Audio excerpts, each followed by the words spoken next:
Graças nós te damos, Senhor, por estarmos reunidos aqui neste lugar. Quero pedir a tua bênção sobre este momento que estaremos estudando a tua palavra e que teu Espírito Santo traga luz, traga entendimento e traga crescimento a cada um de nós.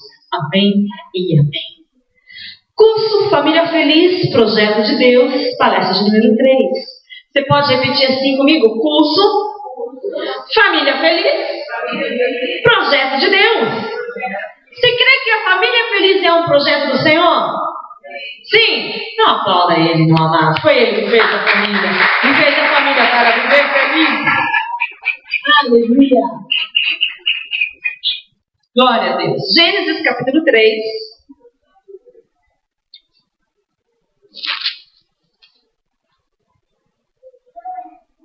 Quero ler com os amados os versículos 12 e 13. Vamos falar hoje sobre o espírito de acusação. Gênesis 3, verso 12. Diz o seguinte: Então disse o homem à mulher que me deste por esposa, ela me deu da árvore e eu comi. E disse o Senhor Deus à mulher: O que é isso que fizeste?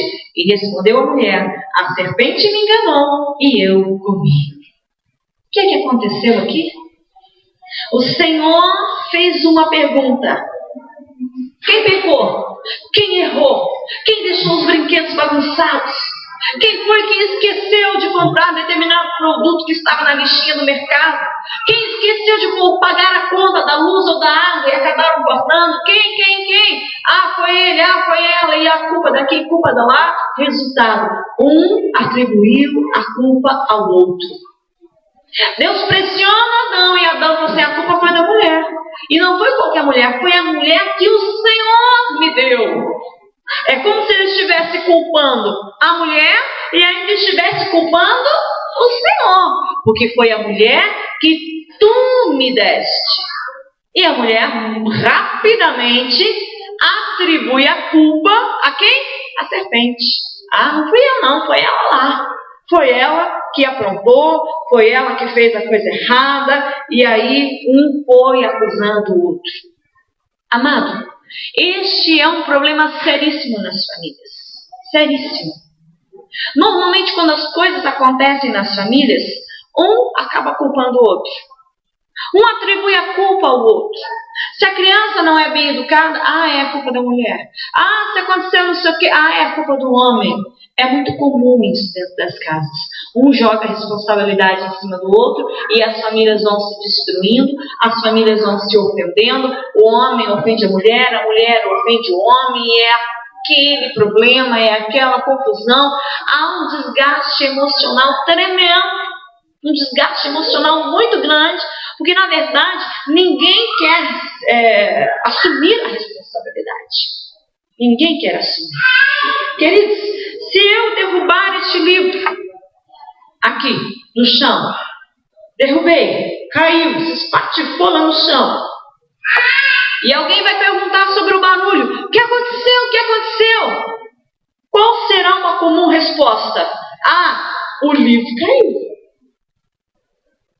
É difícil você ouvir uma resposta assim: eu derrubei o livro. Ainda que tenha sido por acidente, ainda que tenha sido sem querer. É muito mais fácil a gente dizer: o livro caiu. O computador caiu. É muito mais fácil do que eu dizer: eu bati ali e caiu. Eu esbarrei na mesa e o computador caiu. Eu esbarrei na estante e o livro caiu. Eu fiz tal coisa e aconteceu, houve um problema. É muito mais fácil atribuir a culpa para o outro. Muito mais fácil. E eu quero nessa noite conversar com vocês sobre este espírito de acusação que faz com que as famílias se desestruturem. Amados, entre marido e mulher existem algumas acusações muito comuns que acabam destruindo o relacionamento, acabam destruindo o casamento. Eu vou pedir para o meu auxiliar ligar a tela ali, por gentileza. Eu quero falar alguns pontos com vocês que normalmente as pessoas erram. São desculpas muito comuns, são fatos muito corriqueiros, e um vai atribuindo a culpa ao outro. Sobe bastante essa tela, eu quero pegar essa tabela aí embaixo. Isso. Até vou descer aqui.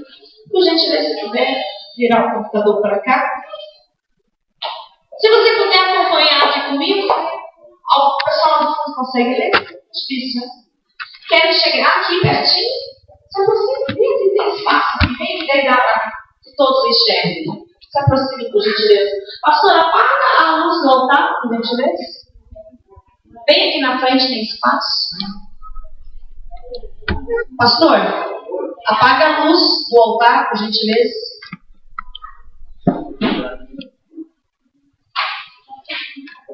Aí dá para visualizar um pouquinho melhor.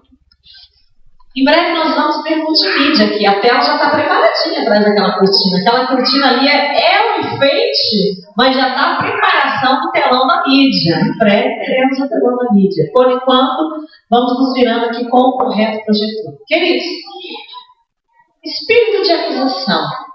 Coisas que o homem normalmente fala e coisas que a mulher normalmente fala. Observe. É muito comum, é o primeiro ponto, é muito comum os homens acusarem as mulheres de não cuidar direito da casa. É muito comum. É muito comum. Né? Você ainda é solteiro? Vai casar em nome de Jesus. Porque os bens e a herança o homem conquista, mas a esposa prudente vem do Senhor. Provérbios. É muito comum o homem acusar que a mulher não cuida bem da casa. É muito comum o homem acusar que a mulher não cuida direito da casa. É ou não é? É comum fazer isso, né? Ele chega no trabalho, ao invés de ele dar um beijinho, dar um cheirinho, ele já olha, puxa, ainda tem pó aqui, tem bagunça pra lá. E aí ele segue com a bagunça. Ele faz assim, sobe um sapato, cai no meio da casa, já tira uma jaqueta, deixa no meio do sofá. É muito comum o homem culpar a mulher de não cuidar bem da casa. Meu amado, se nós pudéssemos eliminar isso do nosso vocabulário, das nossas atitudes, metade dos problemas familiares já estariam resolvidos. Se a gente conseguisse tirar o espírito de acusação do meio das famílias, metade dos nossos problemas já estariam resolvidos. Aí o homem chega e culpa ela: você não cuida bem da casa. E ela, em contrapartida, o que ela diz? E você não supre as necessidades. Porque se eu tivesse aquele processador que tem 10 copos, aí eu teria mais tempo para cuidar da casa. Se eu tivesse uma máquina que lava, que centrifuga e que até seca, e olha, eu ouvi dizer que estão lançando aí uma que vai passar também. Diz amém, então. Sabe? Aí ela diz assim: eu tenho mais tempo para cuidar da casa. É muito comum. Ele diz: você não cuida bem da casa, você não sustenta a casa. Porque eu queria fazer aquele prato gostoso, não tinha ingrediente, não tinha milho, faltou ervilha. O alho era pequenininho. Aquele não pode, tem que ser do grandão. É muito comum isso. Outra desculpa que nós vemos no meio das famílias. O homem costuma acusar a mulher de não educar as crianças. Porque normalmente a mulher passa mais tempo com os filhos. Ainda que ela trabalhe fora, ela sempre tem um tempo a mais com os filhos. Porque quando ela trabalha fora, o tempo que ela tem livre, ela dá um jeitinho para cuidar da casa e estar com os filhos ao mesmo tempo. A mulher faz isso. O homem não. Ele trabalha fora, mas aí naquele tempinho que às vezes ele tem para ficar em casa, ele sempre arruma alguma coisa. Ou ele marca o futebol, no sábado de manhã. Ou ele marca o churrasco com os amigos, no sábado à tarde. Ou ele inventa de ir na casa daquele amigo que faz tempo que ele não vê. Ele inventa de visitar a mãe. E ele acaba passando menos tempo com as crianças. Então é comum que a mulher passe mais tempo com os filhos. Até porque ela tem que cuidar da casa no final de semana, quando ela trabalha, então as crianças não vão lá, ela acaba cuidando da casa das crianças. Aí ele diz: se a criança desobedece, se a criança faz qualquer coisa errada, você não educa essa criança. Você não educa esse menino, porque você tem que disciplinar essa criança, você tem que disciplinar esse menino. É muito fácil ele dizer isso. Você não cuida, você não educa, você não se impõe. É claro que às vezes tem algumas mães que a gente tem que dar umas varadinhas nelas. Porque elas, de fato, deixam as crianças dominarem. Deixam as crianças fazerem tudo o que querem. Não pode. A criança, ela precisa de disciplina. A criança precisa ser instruída. A criança precisa saber o que é limite. Precisa saber até onde ela vai. Até onde é o espaço dela. A criança precisa saber disso. E se nós, adultos, não ensinarmos isso para os nossos filhos, a gente vai se incomodar lá na frente. A gente vai se incomodar. Então, ele diz assim, se o menino não obedeceu, mulher, você não cuida direito das crianças. E ela vem e diz o quê? Você é um pai ausente. Ela vai na veia. Você trabalha a semana inteira. Final de semana você podia ficar com as crianças, você some. Você vai para casa da tua mãe, você vai para os amigos, tem dentro de um quintal, você não fica com as crianças. E começa aquela briga. Começa aquela discussão. E os problemas começam a surgir. E Satanás fazendo festa. Vendo as pessoas ali sofrendo, discutindo, se maltratarem. Outro argumento muito comum é o homem dizer para ela, você gasta demais. Você gasta demais. Pô, você já comprou um anel, por que você comprou um brinco da mesma cor? Você já comprou uma blusa, por que você comprou um sapato na mesma cor? Você já comprou aquele potinho para enfeitar o armário lá? Por que tem uma corzinha igual? É comum o homem acusar a mulher de gastar demais. Se ela vai no mercado e ao invés de ela comprar o sabão em pó da promoção, ela resolve trazer o ovo.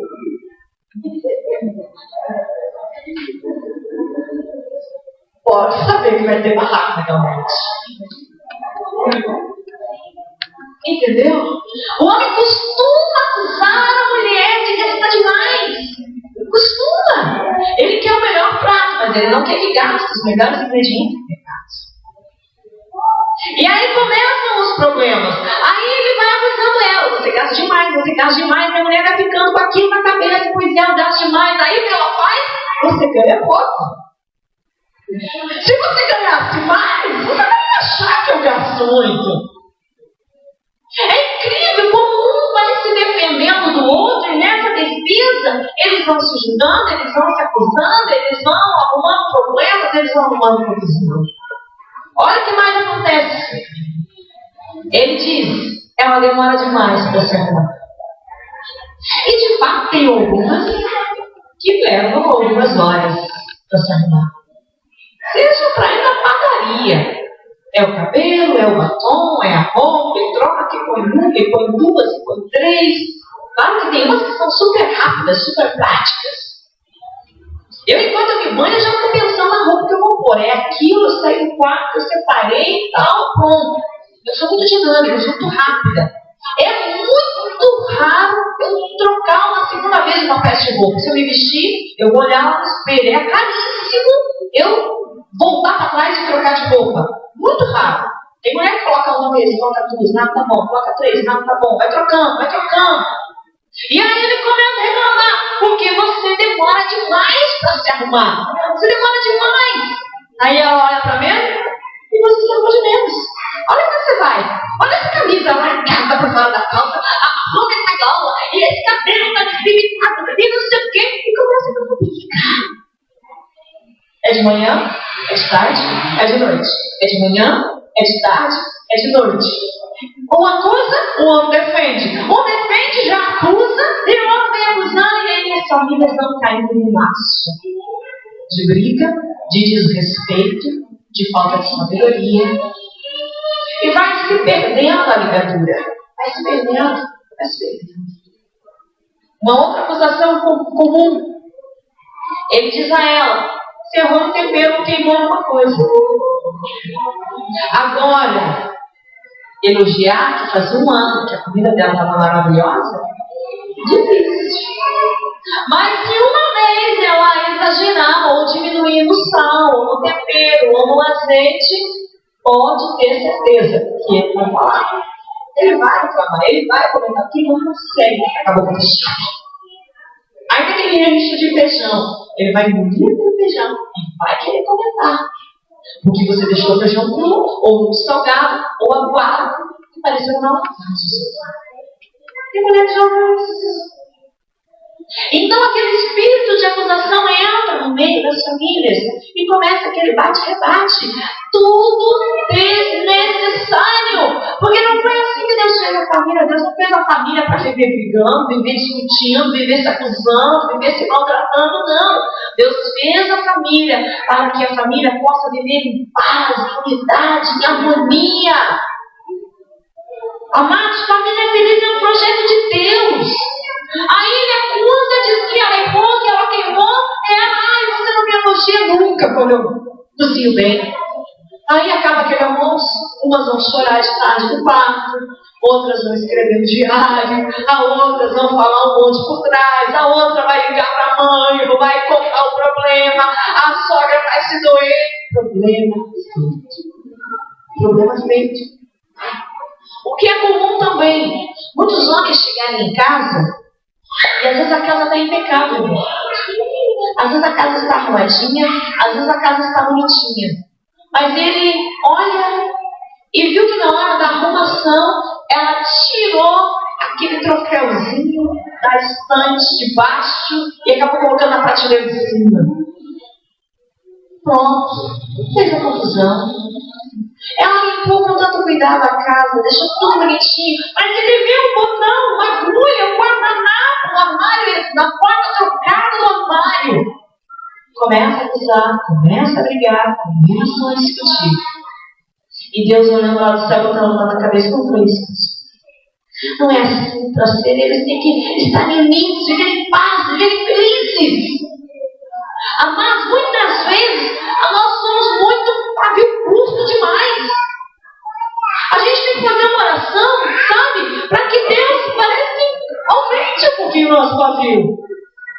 Para que a gente tenha mais longanimidade, mais autocontrole, mais domínio próprio. Para quê? Para que a gente viva em paz dentro da nossa casa. Porque o nosso lar é o nosso refúgio secreto. Em casa, meu amado, que nós podemos chegar e de fato descansar e esquecer daquele dia exaustivo. Que no trabalho eu não posso me distrair. No trabalho eu não posso colocar para fora, externalizar todos os meus sentimentos. No trabalho, normalmente eu tenho que fazer o quê? Endurecer. Não é verdade? E às vezes em casa a gente se identifica, a gente se revela. Mas nós precisamos ter cuidado como nós vamos nos revelar em casa. Porque dentro da casa também existem pessoas. Pessoas que precisam ser respeitadas, pessoas que precisam ser tratadas com dignidade, quer seja a esposa, quer seja o marido, quer seja os filhos, quer seja aquele tio que mora lá, o avô. Precisa haver respeito. Precisa haver respeito. E ela, em contrapartida, na reclamação dele, vai dizer o quê? Você não valoriza o meu trabalho. Eu trabalho o dia inteiro nessa casa, ou eu trabalho fora o dia inteiro, chego cansado, arrumo a casa, faço a janta, cuido das crianças, e para você, nada. Temos que tomar cuidado até com o espírito de ingratidão. Ingratidão é um problema sério. Mas nós vamos cada vez mais aprender a palavra para que a gente não caia nos laços, para que a gente não tropece, para que a gente não coloque a ferver a nossa família, a nossa felicidade. Você sabia que muitos casais tinham tudo para dar certo, mas por não saber lidar com isso aqui, acabam se separando e destruindo o plano lindo que Deus tinha para eles. Algo comum também. Ele reclama que ela fala demais. Isso aqui é um detalhe. É que também tem umas que o marido mal coloca. Ele chegou, abriu o portão, estacionou o carro e ela olhou no portão. Chegou, o permisso chegou. Aí o que ele faz?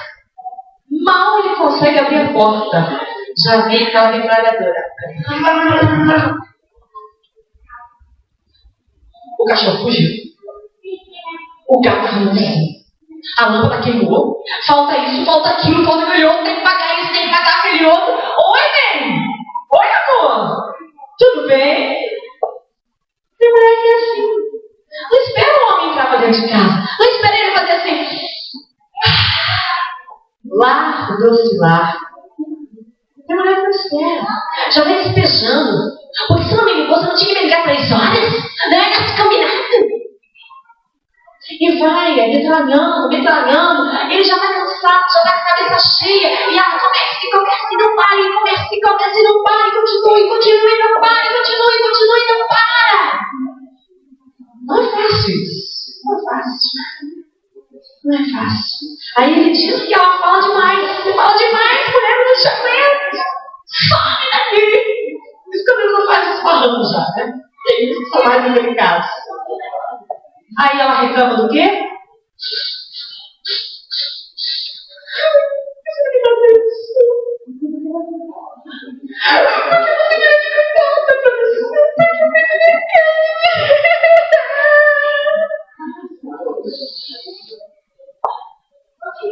Você não me ama!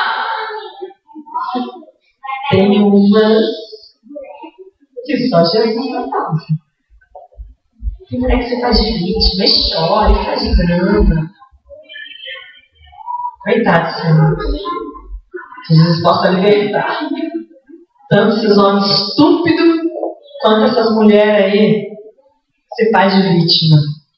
Para que as famílias possam viver em paz e felizes. Queridos, a mulher precisa ser forte. Eu ensino isso para minha filha. Filha, cabeça erguida, sinal de vitória. Alô, você é o Zique não chora.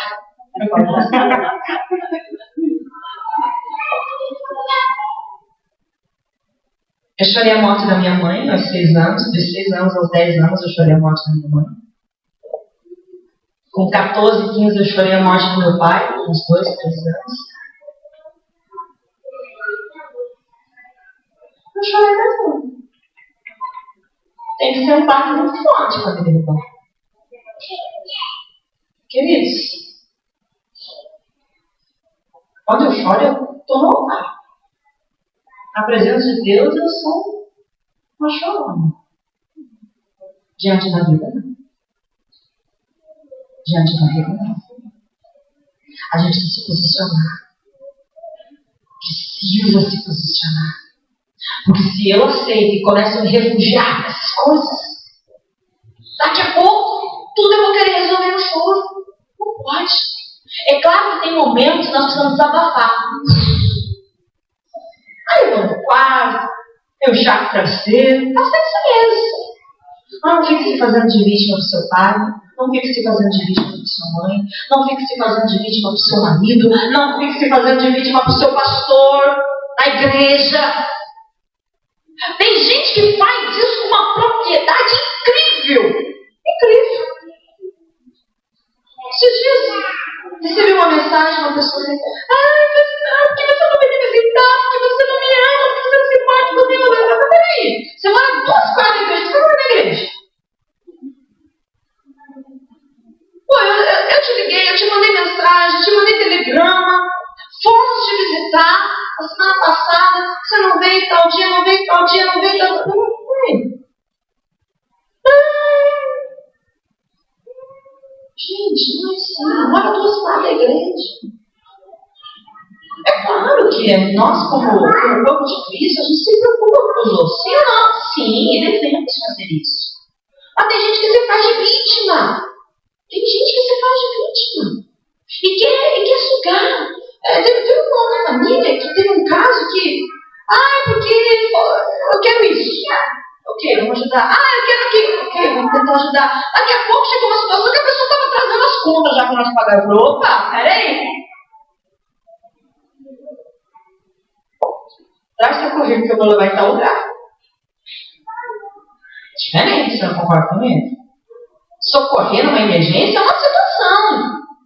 Mas de repente que não sei o que a igreja tem. Não, a igreja não tem que nada. A igreja só faz aquilo que está ao alcance. Aquilo que é a nossa responsabilidade, nós temos que fazer. Pescar é eu e você que tem que pescar. Agora ficar se fazendo de vítima, dizendo que a igreja não paga as suas contas, não dá.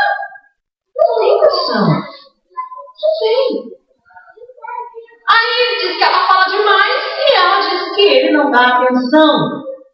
Aí ele fica nervoso, diz que ela só fica indo na igreja para paquerar o pastor. Espero que não seja meu marido, senão vocês vão se ver comigo.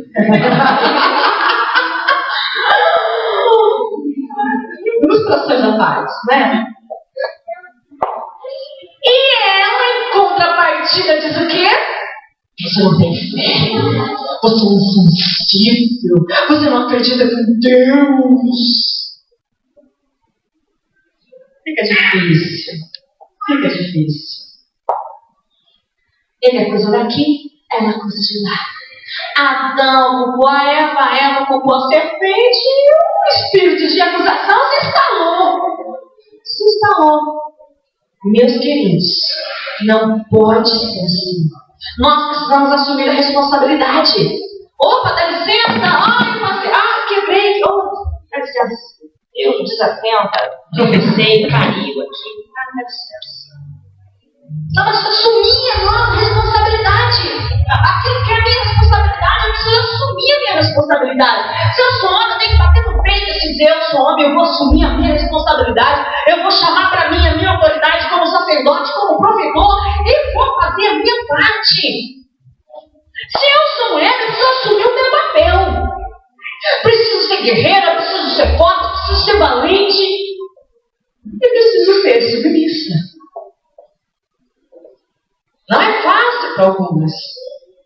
Confesso para você que para mim, quando eu me converti, isso para mim foi uma das coisas mais difíceis. Entender o que era submissão. Porque eu era uma mulher independente, eu dirigia meu carro para onde eu queria, eu já tinha faculdade concluída, eu trabalhava no meio dos doutores, tinha minha conta corrente, meu dinheiro, os meus cartões, eu ia e vinha para onde eu queria. Mas eu já era casada há 500 anos. Vai fazer 20 anos de casada.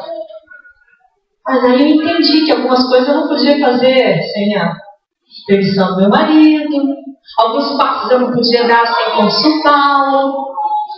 Algumas coisas eu não podia fazer sem que tivesse a concessão dele. E foi difícil para mim aprender. Mas eu consegui também. É possível. E hoje nós vivemos bem. Vivemos bem. Para a glória de Deus, instruídos na palavra, pautados na palavra. Mas nós precisamos, de uma vez por todas, nos livrar deste espírito maligno da acusação. Amém, queridos? Eu quero convidar você que feche seus olhos neste momento. Eu quero fazer uma oração. Nós vamos mandar embora esse espírito maligno da acusação, para que a gente venha viver em paz e feliz. Em paz e feliz. Deus Todo-Poderoso, eu quero neste momento, meu Deus, te agradecer porque o Senhor tem nos instruído.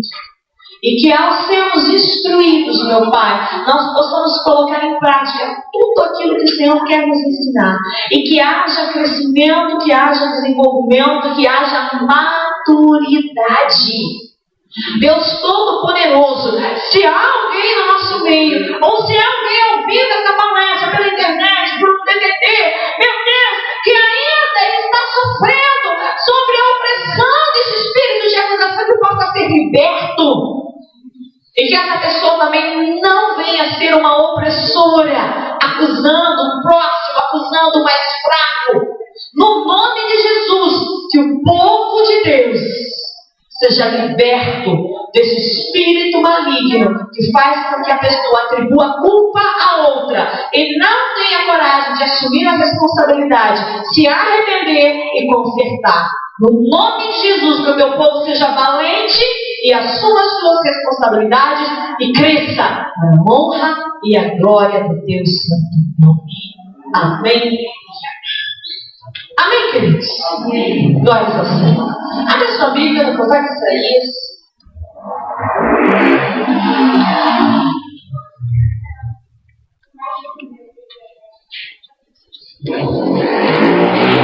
Profeta Isaías.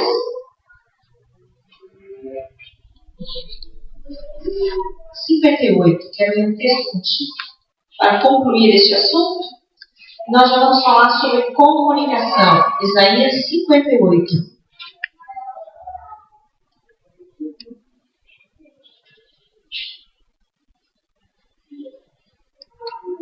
Esse texto de Isaías 58 são instruções de Deus sobre o jejum. O quanto é importante, como deve ser, que tipo de jejum Deus recebe, isso é agrada. Mas aqui no meio tem algo que é muito importante e tem tudo a ver com o que nós estamos falando. O profeta Isaías, capítulo 58, versículo de número 9, diz o seguinte: então clamarás e o Senhor te responderás. Gritarás por socorro e ele dirás: eis-me aqui. Amados, nós queremos isso, clamar por socorro e Deus dizer: eu estou aqui. Claro que nós queremos. Mas olha a segunda parte do texto. Eu direi: eis-me aqui. Se tirares do meio de ti o jugo, o dedo que ameaça e o falar injurioso. 3 situações. Deus promete nos socorrer. Deus promete dizer: eis-me aqui. Se nós tirarmos do nosso meio o jugo. Queridos, o jugo tem 2 conotações. Primeiro, aquela coisa grande que eles colocavam na cabeça do boi, do burro, do animal que levava uma carga. Quem já viu um negócio grande de madeira ou de ferro em cima da cabeça de um animal para que ele pudesse carregar uma carga? Lá chama-se jugo. Mas jugo também recebe uma segunda conotação na época de Jesus Cristo, em que os rabinos instruíam sobre a lei. E cada uma, olha, eu estou instruindo sobre isso aqui, estou explicando sobre esse profeta e tal. E às vezes dava importância para algumas coisas e acabava deixando outras como menos importantes. E outros rabinos davam importância para outros pontos da lei e menos importância para outros pontos da lei. Mais ou menos como as igrejas de hoje. Tem umas que dão muita importância para determinadas coisas e a menor pelota para outras que são importantes. Então isso chamava-se jugo. Aí os rabinos diziam o seguinte: olha, seja meu discípulo, porque o meu jugo é mais leve. Aí vem um outro rabino e diz: olha, o meu jugo é por esse caminho, pode me seguir e ser meu discípulo. E assim as pessoas iam caminhando. Aí em certo momento da história Jesus falou assim: olha, vem para mim, porque o meu jugo é leve, é suave. Vem para mim. É como se Jesus estivesse fazendo concorrência para ele. Ao invés de vocês seguirem eles, ao invés de vocês aceitarem o jugo deles, venham para mim, porque o meu fardo é leve e o meu jugo é suave. Porém, o Senhor diz assim: olha, eu vou ouvir por socorro se vocês tirarem de meio de ti o jugo. Amado, o jugo simboliza peso, sacrifício. Nós precisamos tirar o peso do nosso meio.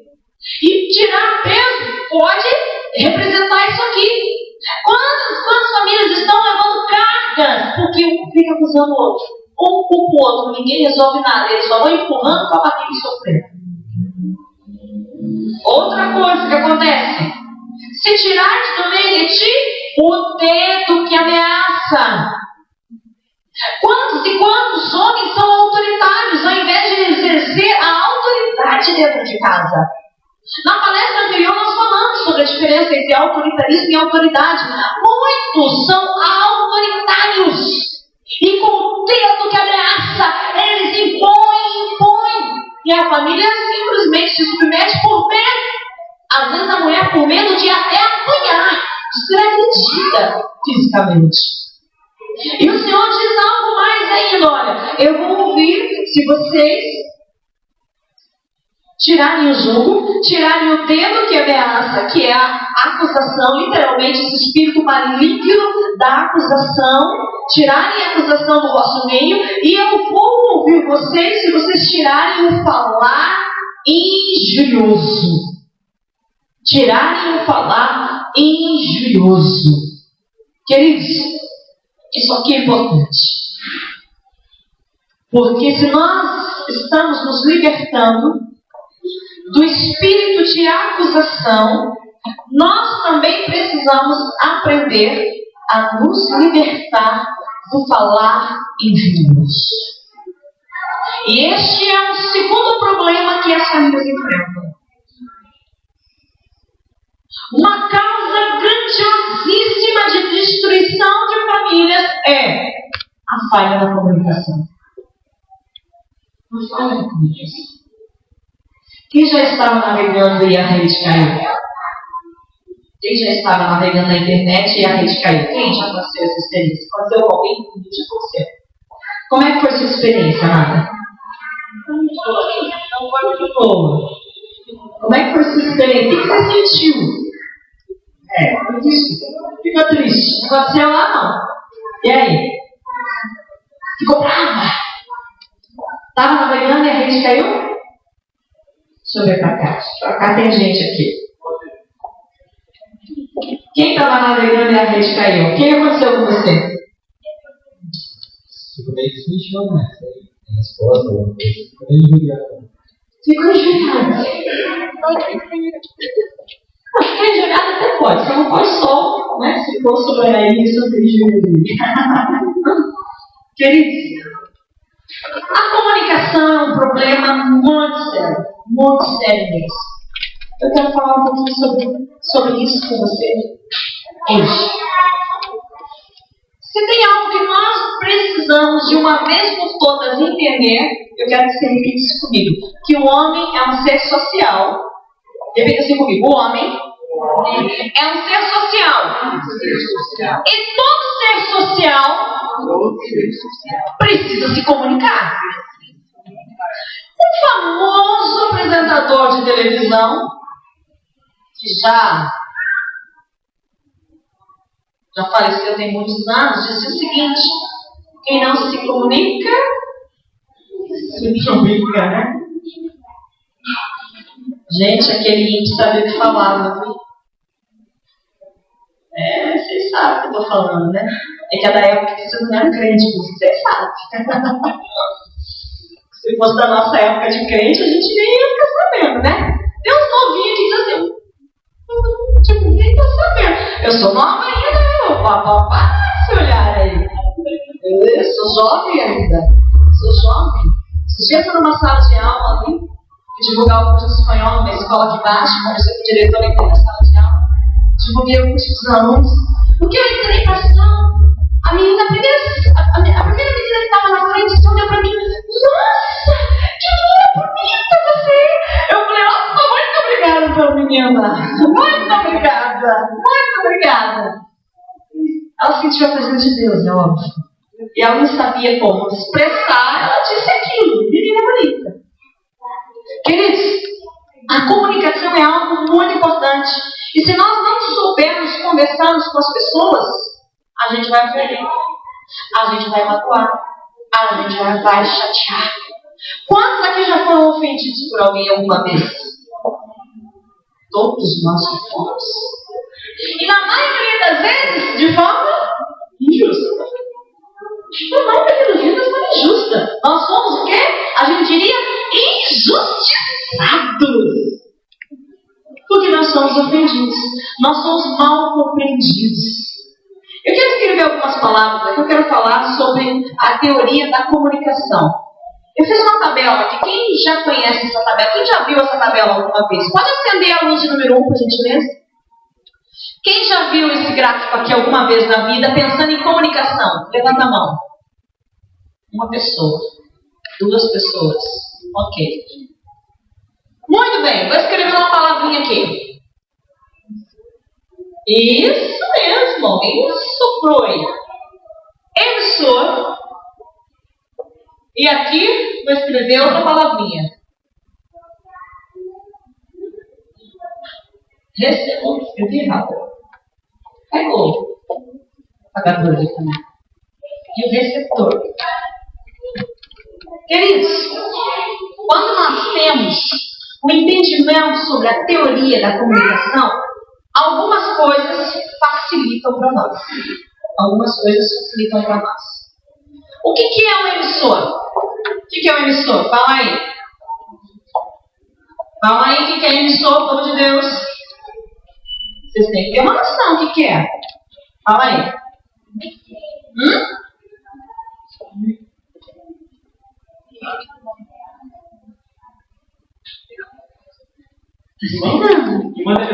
Que manda mensagem?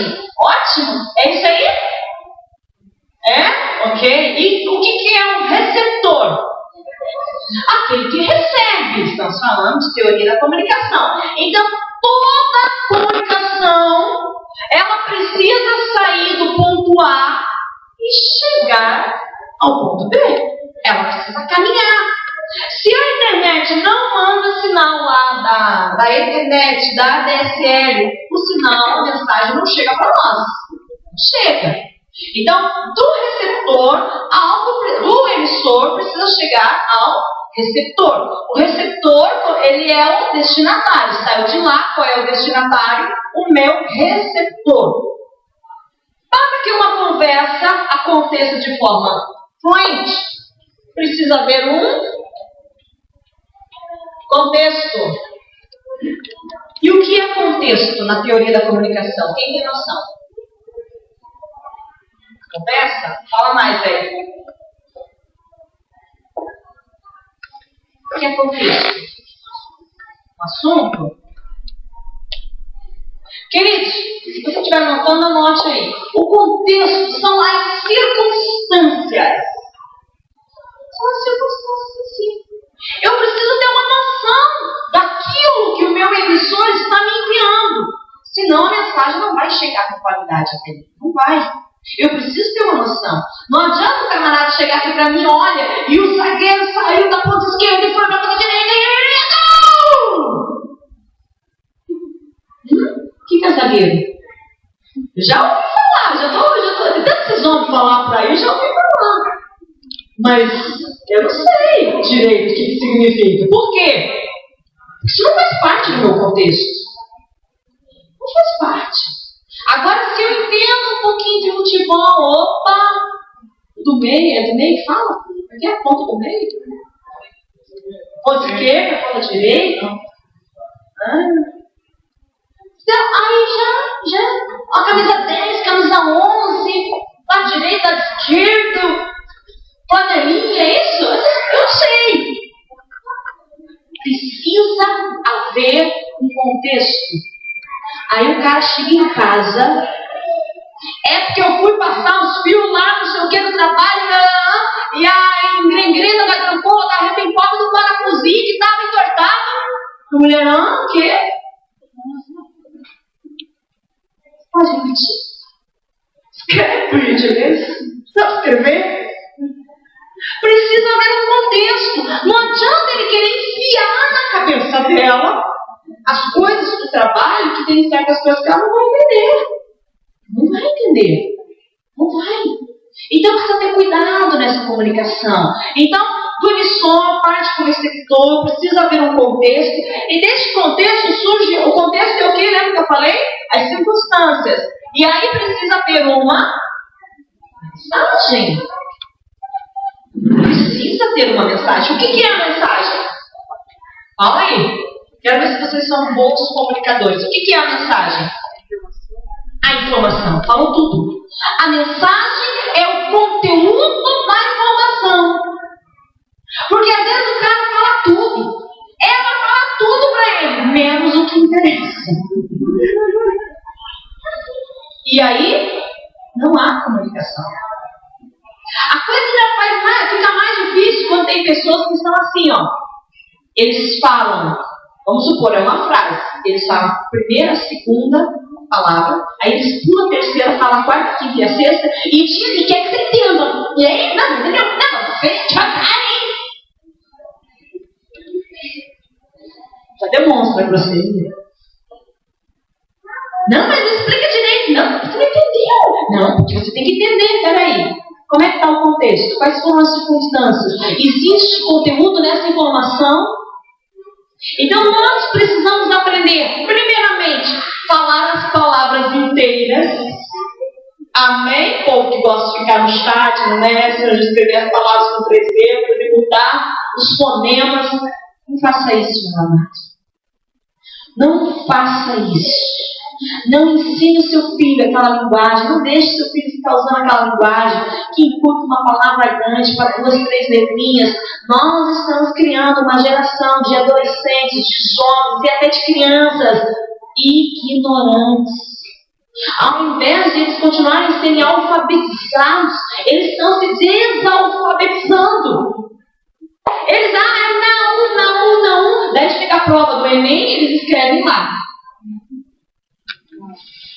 Porque aquilo é automático. Você acha que na hora do nervosismo ele vai se lembrar que não escreve com NA, tio? NA ou tio? Não. Isso é sério. Então, quando você estiver no Face, quando você estiver no Messenger, quando você estiver no WhatsApp, quando você estiver ali mandando torpedinho, escreva a palavra inteira. Esses dias eu vi alguém escrever assim, por que ele escreveu? PQ. O que é isso? Daí, chega no dia da prova,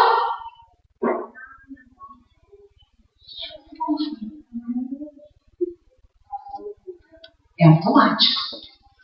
Isso aí até são regras de português, signo, significado, significantes. São coisas importantes. Precisamos de uma mensagem, que é o conteúdo da informação. Terceiro, canal. Qual é o canal? Qual é o canal? O que significa canal na teoria da comunicação? Ajuda aí. Um meio, ótimo. O que mais? E exemplos de meio, então? Exemplos de canal? Telefone, TV, o que mais? Internet, o que mais? Jornal, o que mais? Livro, revista.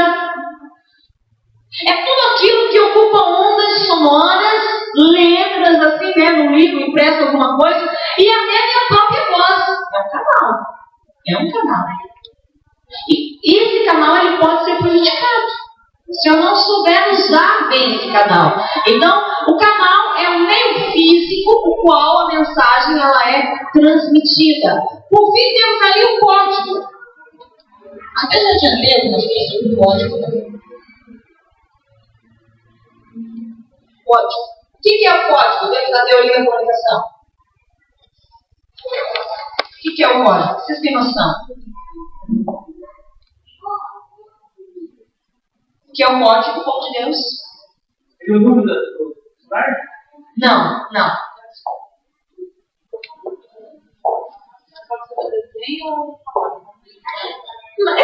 Estamos no caminho. Pode ser gesto, pode ser sons, pode ser mídia. Ok, vamos lá. Qual é a sua língua? Que língua você fala? Português. Como você se comunicaria com alguém na África neste momento que não fosse um país que fala português? Entendeu? O código é a língua em si. O código é o signo que você usa. O código é a maneira como você se comunica. É o conjunto de sinais. Por exemplo, se eu pensar na língua portuguesa. Eu participei de uma palestra, tem uns 20 dias talvez, e o palestrante era mexicano. Como eu falo fluentemente o espanhol, tudo aquilo que ele pregou, tudo aquilo que ele ministrou, para mim, tirei de letra. Ele falava e eu já entendia. O intérprete estava ali, mas antes do intérprete trazer a informação, eu já sabia o que ele estava dizendo, porque conforme por ele ser mexicano, ele ia palestrando, isso deu 20 dias, foi em Curitiba o encontro que tivemos. Ele ia falando, eu já ia entendendo. Aí acabou a reunião, fui lá, conversei com ele, em espanhol e tal. Aí quando chegamos em casa, minha filha assim, mãe, você sabe tantas palavras em espanhol. Porém, semana passada eu participei de um treinamento evangelístico, e o palestrante era da Alemanha e ele palestrou em inglês. Eu não tenho influência em inglês. O código dele para mim não fez diferença nenhuma, porque eu não entendi o que ele falava. Eu precisava que o intérprete trouxesse toda a tradução para que eu entendesse o que ele estava falando. Então, dentro da teoria da comunicação, eu preciso pensar em vários pontos. O emissor, aquele que emite a mensagem, o receptor, aquele que recebe a mensagem, o contexto, a mensagem, o canal e o código. Para que haja comunicação, tem que ter pelo menos 2 pessoas. Ok? Se não houver 2 pessoas, não vai haver comunicação. O problema é que muitas vezes existem ruídos na comunicação. Ruídos. E quando há ruídos na comunicação, pode ter certeza que a conexão vai cair. Vai cair. Pastor, me dá um exemplo de ruídos. O que você acha que é um exemplo de ruídos na comunicação, para que ela não flua bem? Fala aí, por Deus. Foi na veia, irmão. Você foi na veia. Você foi na veia. É bem isso mesmo. É o meu primeiro ponto aqui. Falta de atenção.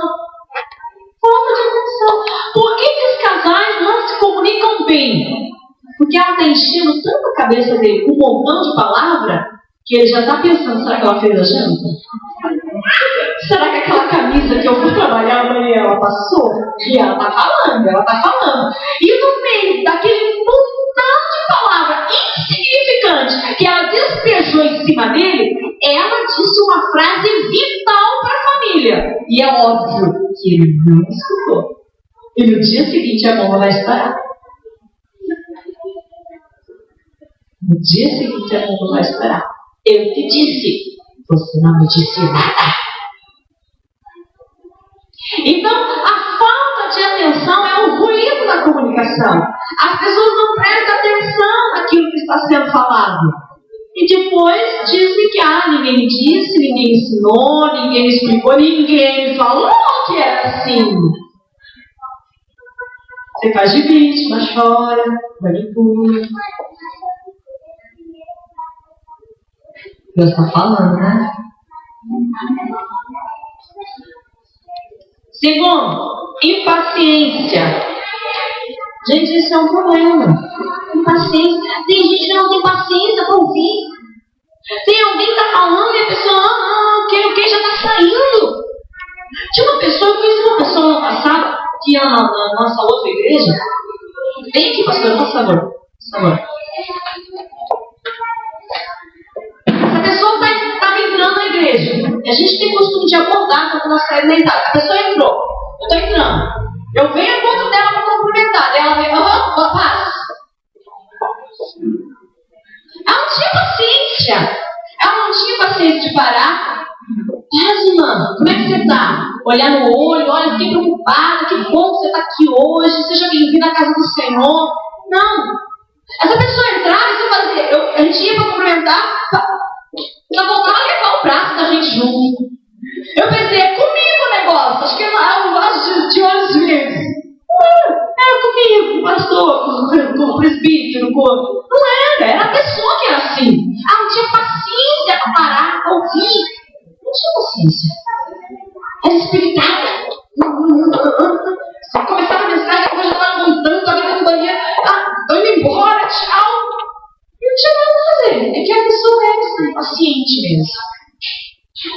Paciente. Então isso é um problema. Então, esse tipo de ruído na comunicação é um caso sério. Porque às vezes a pessoa está falando, e por causa da impaciência, por causa da falta de atenção, não há comunicação. Porque um fala e o outro não ouve. O código ele é emitido, a mensagem é emitida, passa por um contexto, passa por um canal, mas não chega no receptor. E quando chega distorcido. É assim as fofocas, né? Não é? Sai de um ponto, de um tamanho, chega no outro ponto, de outro, mas aí é proposital. Então nós precisamos aprender a nos comunicar e usar essa ferramenta dentro de casa, no meio da família, para que a gente viva bem e viva em paz. Eu vou abordar outros tópicos aqui. Deixa eu falar um pouquinho sobre essa questão da fala. Uma outra questão que às vezes faz com que as pessoas não compreendam o código, não compreendam a mensagem, é que tem gente que fala muito devagar. Aí já pega uns inquietinhos pelo caminho, não vai ter paciência para você não passar. Você vai lá, você vem aqui na casa da avó, Aí você pega as crianças. Tá. Aí ele já tá lá no portão, porque ele não aguenta mais. Daí ele diz assim, e olha, debaixo da família da mesa tem 50 que eu vou você gastar com você. Essa parte, porque eu tenho paciência pra ouvir. Aí tem do contrário. Tem gente que parece locutor de jogo de futebol da rádio. Parece locutor de emenda. Ó, você sempre tem quanto mais? Olha, eu sou de futebol. Ai, não, peraí, vai ser uma glória! Você entendeu o que eu falei por causa do contexto. Mas se você tivesse descontextualizado, você não teria entendido o que eu falei. Tem gente que fala devagar demais. E tem gente que fala. Tem gente que fala assim, ó.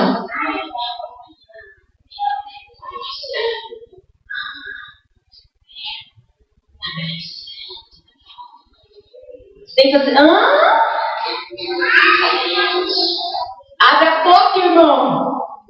Fala mais alto, não tô te ouvindo. E tem gente que chega perto de você. Fica assim, ó.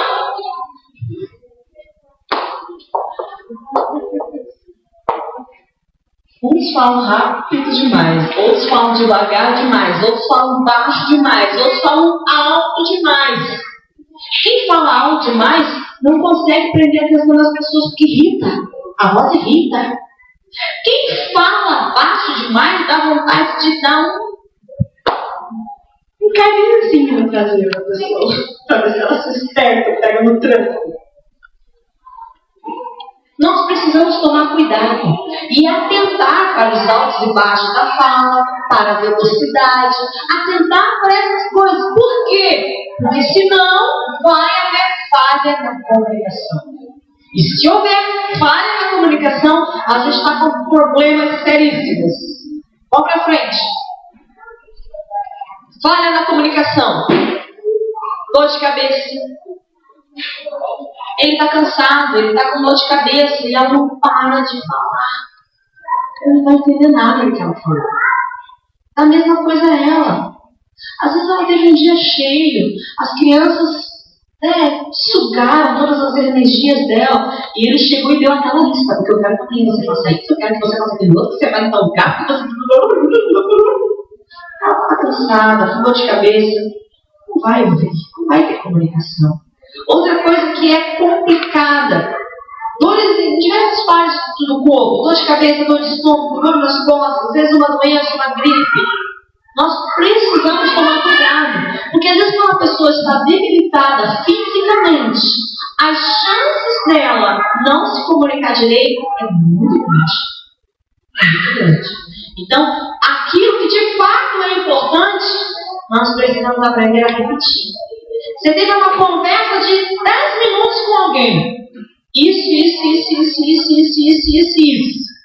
E você percebeu que a pessoa estava pestanejando. O que interessa a sua conversa? Amanhã às 8, frisa isso de novo. Amém? Amanhã às 8. Ok? Pronto. É o que importa. O resto, não ela precisar, ela vai puxá-la. Agora, se ela não pensar que amanhã às 8, você vai ficar plantada lá sozinha. Então, precisamos atentar para os ruídos da comunicação.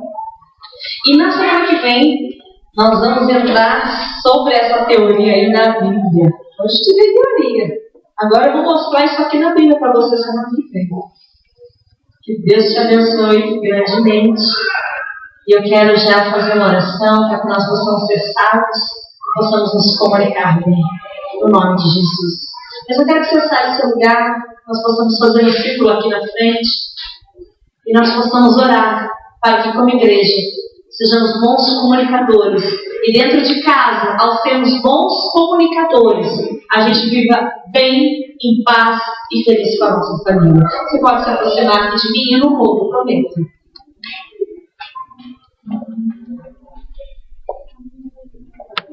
Mais uma vez, Senhor.